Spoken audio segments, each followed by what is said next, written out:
تو یقیناً اس سے معلوم ہوتا ہے کہ یہ دنیا ہماری منزل نہیں ہے. ایسا نہیں ہے کہ معاملہ بس اسی دنیا کے اوپر ختم ہو جائے،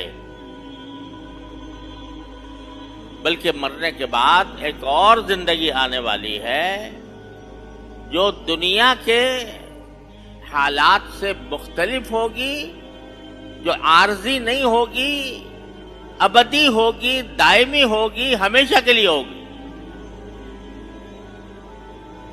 اور اس کے بارے میں اللہ تبارک و تعالی نے اپنے انبیاء کرام علیہ الصلوۃ والسلام کے ذریعے یہ بتا رکھا ہے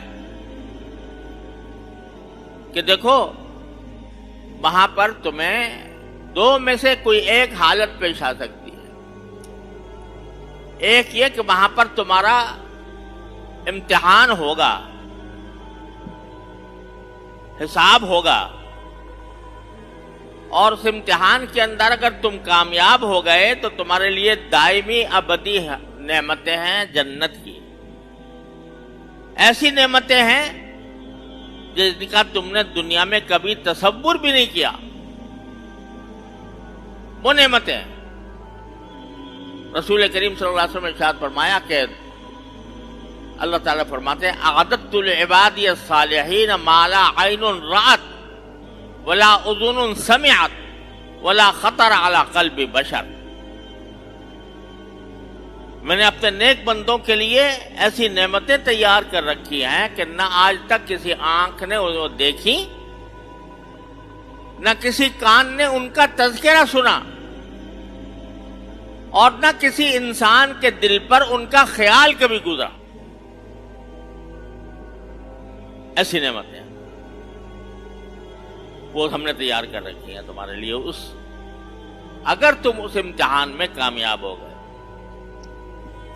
لیکن اگر تم نے دنیاوی زندگی اس طرح گزاری کہ اس کے نتیجے میں تو اس امتحان میں کامیاب نہ ہو سکے تو اللہ بچائے پھر عذاب بھی بڑا سخت ہے.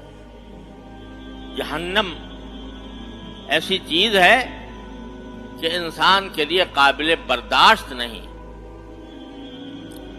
وہ تمام تر تکلیفوں کا، مشقتوں کا، غموں کا، دکھوں کا مرکز ہے جہنم.